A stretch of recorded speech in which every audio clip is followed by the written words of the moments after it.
I'm going simple, clean and floral for my February bullet journal setup and getting right back to my minimalist roots.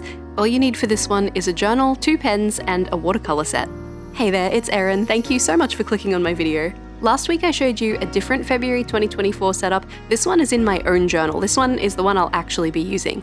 This is the Reverie watercolor journal from Mellow Days, and I've had a little test run of paint swatches already to work out the colors I wanted in a different Mellow Days journal. This one is the Magnolia journal, which is a visual art diary. We're going with this column here, but ignore that bright green, not that one.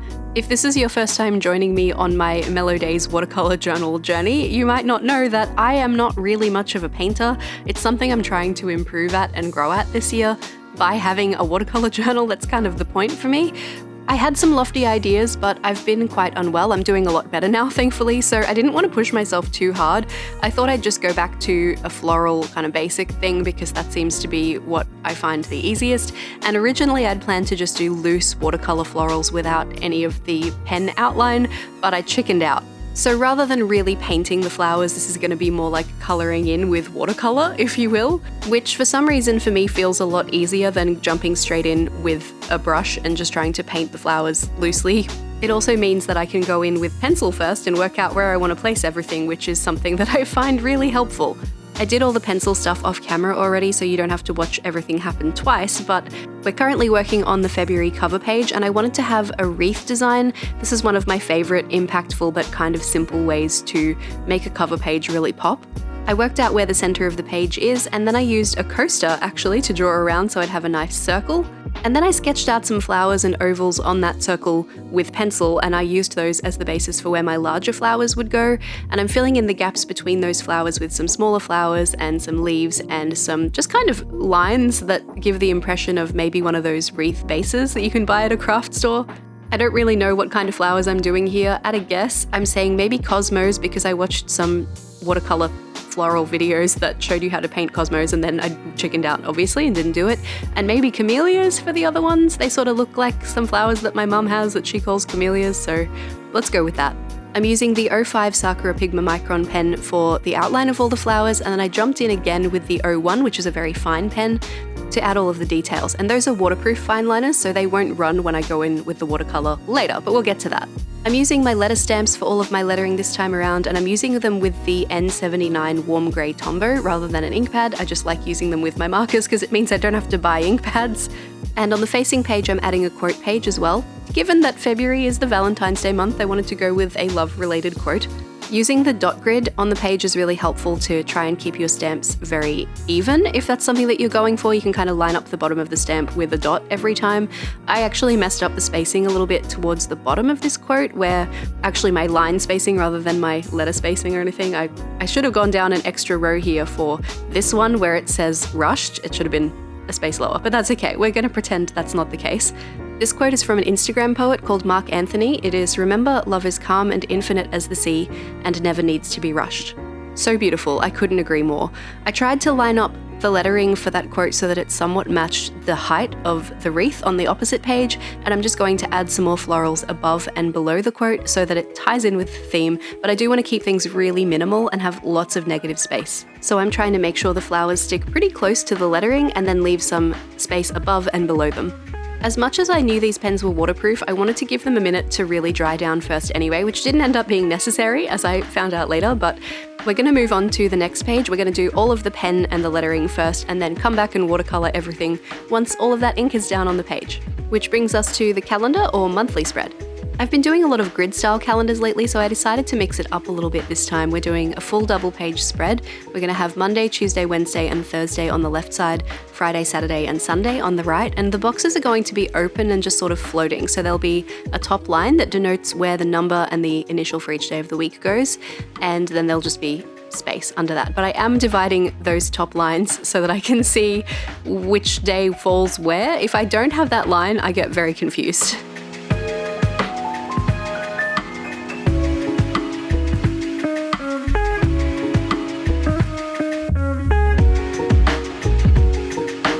I'm just going to have the initial for each day of the week float above the column that it's appropriate for. I always like my weeks to start on a Monday, but if you prefer a Sunday start or some other day that feels good for you, then you can do that, and that's why bullet journaling is great. Then I just wanted to add a little more floral action, so a little bit in the top left corner and the bottom right corner. They just feel like the natural choices because the 1st of February is a Thursday, so it makes sense that there'd be a little gap there where the first half of the week falls in the previous month. And the same on the bottom right corner as well, although I'm making sure to leave enough space below that bottom row so I can add any events or reminders or tasks that are specific to those days, and I've still got enough room to plan, you know. I will come back and add the number for each day onto this calendar, but I'm going to put some watercolor in those spaces, so I want to make sure I do that first so that the number will be very clear and visible.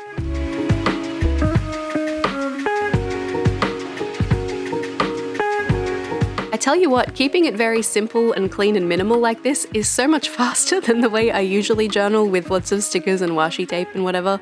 And my January setup was also very time consuming because there were lots of layers of gouache and I had to wait for them to dry and everything. So this has been a bit of a treat to set up.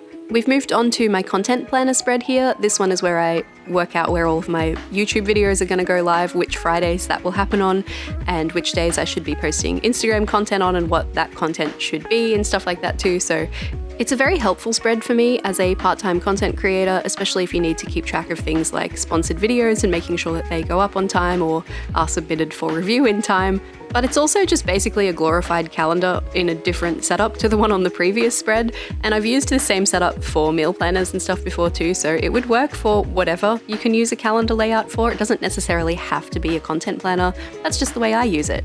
And at this point, I actually decided I wanted to flip back to my calendar spread and add a February title at the top, just for a little bit of something extra. Because there was so little going on, I was like, I can get away with that this time. I think it'll be fine.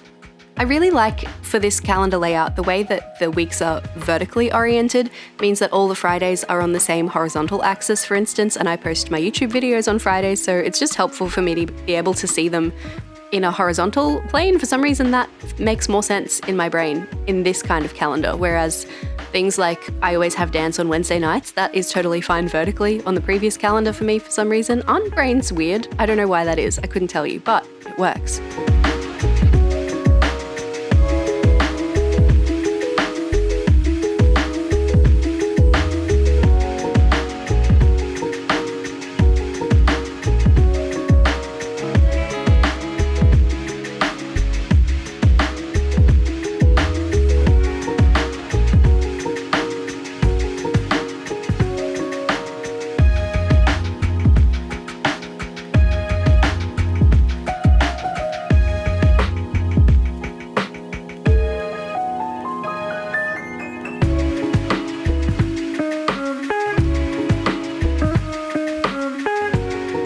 Back in December, I decided to start using a dashboard setup for my weeklies where I could see my habit trackers and anything else that was really important for me to be tracking day to day, or goals for the month or whatever it is, all on the one spread kind of at a glance. And I did that with some Dutch doors. It worked quite well back in December with the setup that I did. I brought it into January as well, but I didn't enjoy using it in January for a bit of a funny reason, and that is that I didn't feel like there was enough decoration on the page. It wasn't that pretty to look at, and that made me not want to look at it. So I know this about myself now: if something is pretty, I'm more inclined to use it. So we're going to try and make this one prettier. And still kind of keep the Dutch door system, but not quite. Anyway, what we're doing right now is 3 habit trackers on the left side here. The space in the middle of the page is going to be where the weekly part goes, so a little space for every day. That's where I write my to-do lists, my events, again, separately to the main calendar that's at the beginning.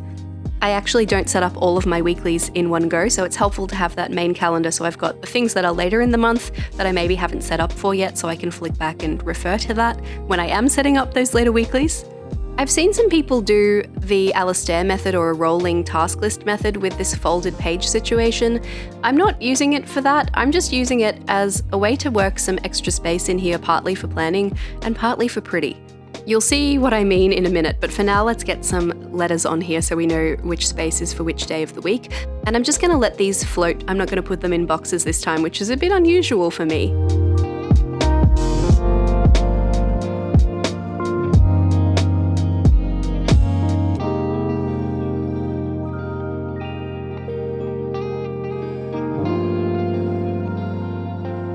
So my plan here is that the right side of this right page here, this little flap, can be something pretty. I'm going to paint some prettiness on that, and the same on the facing one. and that space in between is where the next weekly will go. On the inside of those flaps, I'm going to have my spending tracker. So I'll have all of the information I need at a glance, but I can also fold the pages out and get to the extra parts that I need. Hopefully this will make sure that I'm still looking at the habit tracker and the spending tracker frequently enough that I remember to use them, but I don't have to flip back through several pages to find them and kind of make a dedicated effort to find them, if that makes sense. I'm actually not going to decorate those flaps in this video. I'm going to save that and we can do that together on a live stream soon. But for now, we're going to flip to the end of the weekly section and add the goals section, which is going to be the same height as the habit trackers over on the left, just so that it has that nice visual kind of reflection thing going on. And I'm just going to wrap some flowers around the corners of both of those outside pages so we can bring that decoration in and make sure that everything's looking really nice and cohesive. I did also want to mention, if you like to decorate but you're more of a one-pen journaling kind of person, you could just leave this at the flowers drawn out and not painted or coloured in any way, and it would still be so lovely. I kind of considered it for a minute, and then I was like, then what's the point of the watercolour journal, Erin? Like, paint it, go on, be brave. But you could leave it like this and it would still be so lovely.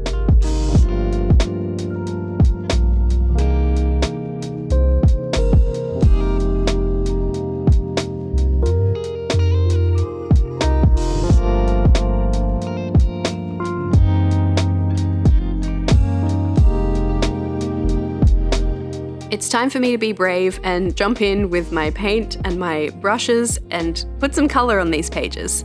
I'm using a 36 pan watercolour set that I got from Stationery Pal ages ago.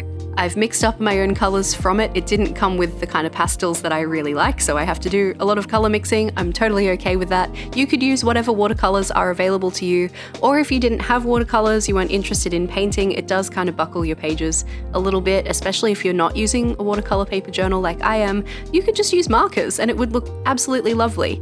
In fact, this feels like a big throwback to 2021 Erin's journal. I did a lot of drawing and colouring in my journal just with markers. I didn't use very much sticker or washi tape action at all until kind of towards the end of that year. So this really feels like getting back to my roots as a bullet journaling person. And as much as the water does buckle the pages a touch, even in this journal, I don't mind it, and it's really not making my pages much thicker, especially as compared to putting paper or lots of washi tape or stickers in your journal, which can really make it chunky. So this has been a really nice change. It did take me a minute to get the hang of how much water I needed to get the sort of transparency in the paint that I was looking for. And I've decided to jump back in with darker shades of things and add a little bit more depth to some of the flowers, so a darker purple at the moment on some of these and just blending it in. Mostly while the paint is still wet, but in some cases it had already dried, so I just had to get a touch more water in there to blend the colour through. I think it looked really cute when it was just a flat lilac shade too though, so you know, if you didn't want to do the extra steps, then by all means don't do the extra steps. How pretty do these flowers look in pink? I just love it so much. There's something about the combination of pastel, purple, pink, yellow, and green that just makes my heart sing. It seems to be something I come back around to a lot, although it's usually for a New Year setup. I seem to have done that several times for a New Year setup in my journal, so it's nice to have kind of held off until February and change things up a little bit, you know, but these are my colours. If I had to pick 4 colours to represent me as a human being, it would be these 4.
Something that actually really surprised me about working with watercolors like this is how quickly they dried.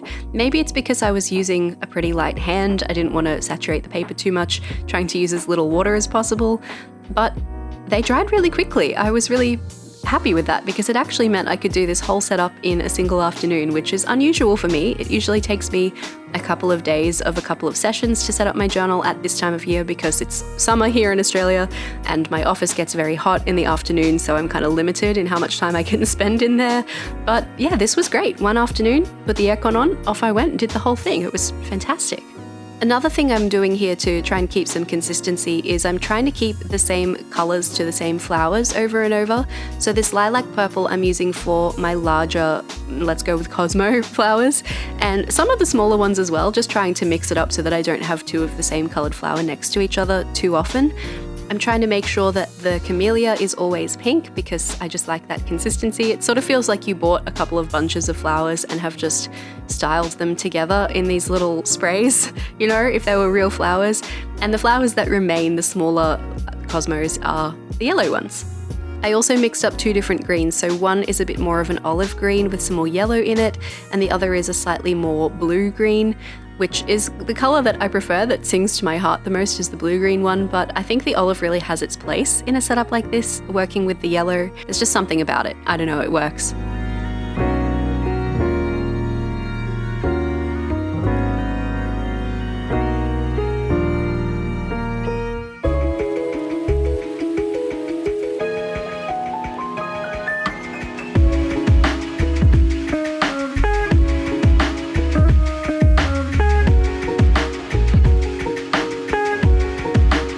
I noticed I had some little gaps between some of the flowers, and at first I thought I'd just fill those in with some green, but then I decided it would be fun to have a little bit of a blur, a little bit of a bleed of a wash, if you will, of green just kind of emanating out from these little sprays of flowers. I didn't want to add it to the wreath on the front page, but I thought it was a cool way to kind of have these blend and melt into the page a little bit more seamlessly, and I really, really liked it. You have almost no paint, just a little bit of water on the brush and just kind of blur it out. It's so nice.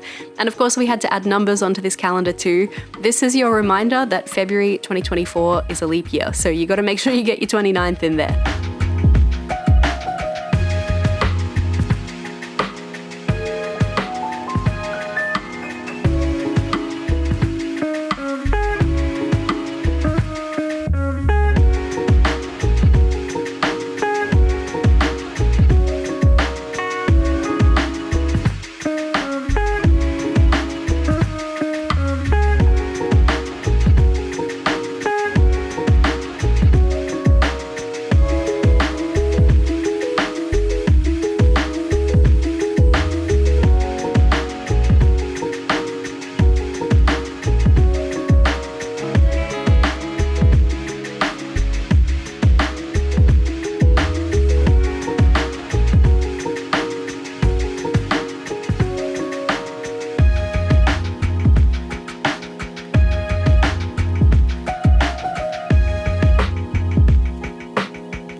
Now, confession time. At the time I originally started setting up this weekly system here, I hadn't thought of putting my spending tracker on the inside of the flaps yet, so that's why we haven't sketched it out, but that's what's gonna happen. So we're gonna add all of this pretty here first and let that dry, and then we're gonna add spending trackers. It's funny because I overlooked the spending tracker when I was penciling this out, which I did a few days before I actually sat down and filmed all of the setup stuff. It had occurred to me that I'd overlooked the spending tracker, and I kind of thought, oh, maybe it doesn't matter, maybe I'll just put it at the end. Maybe it doesn't have to be in the video because it's always in every video and people are probably sick of seeing it by now. And then I had those inside flaps left over and I was like, well, that's a lot of painting if I was to paint on all of those. And that's when it hit me that it could be an actually fantastic place for the spending tracker. So this is where the weekly will go, and that outside flap is where the spending log is gonna sit. It's gonna be so good. Let's draw it out. The way this works is the same as always. It's a table. There's going to be one on the left side of the weekly spread here and one on the right side. And that table is divided into 3 columns. The biggest column is for item. There is a description that goes in that column of everything that I buy, so I know what I'm referring to.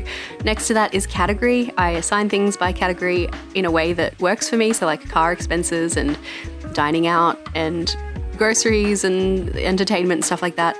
And then the last column is the cost, which is pretty self-explanatory, how much I paid for the thing. At the end of the month, I tally it all up by category and I move all of that information over to my spending log, my overall one for the whole year. That's at the very beginning of the journal. And I've been doing that for like 4 or 5 years now. So I have a lot of trend like spending data, which is really good. I can see how things average out, where I've improved, where I could still improve. It's just cool to have that information and it makes you very aware of where your money's going. I tend to kind of sit down at the end of a week or every couple of weeks sometimes, depending on how busy I am, and fill this out kind of all in one go from my credit card history, rather than it being like something that I fill out every day as I'm buying things. And that works really well for me. And you can see here that I just did those lines with the Pigma Micron pens and then immediately watercolored over them, and they did not smear at all, so I had nothing to worry about. If you also have Pigma Micron pens, you can absolutely go for it and they will not smear with your watercolor. You're welcome. I did the test run for you.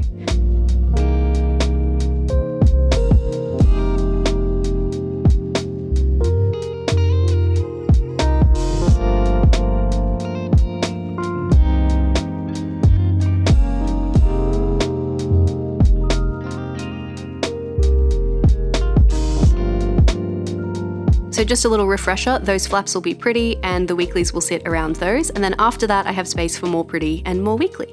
And here's the whole thing. Let's flip through from the very beginning. This is my February setup for 2024. I'm obsessed with it. I'm really proud of it. I'm so happy it came together this way. I'm kind of glad I chickened out of the loose watercolor florals. If you made it all the way to the end of the video, please leave me your favorite flower emoji down in the comments. I would love to hear from you. Don't forget to keep an eye out for the live streams coming soon, where we will decorate these pages and set up the rest of the weekly spreads as well for February. If watercolor's not really your thing and you're more of a stickers and washi tape type of person, check out last week's video. It's up on the screen here in the top right corner. It is a February theme dedicated to beautiful ballerinas and soft girl vibes, and I'm so excited with it. Underneath that is last year's February theme, which was a pink vintage scrapbook style theme. Hope you enjoy. Catch you again soon. Bye.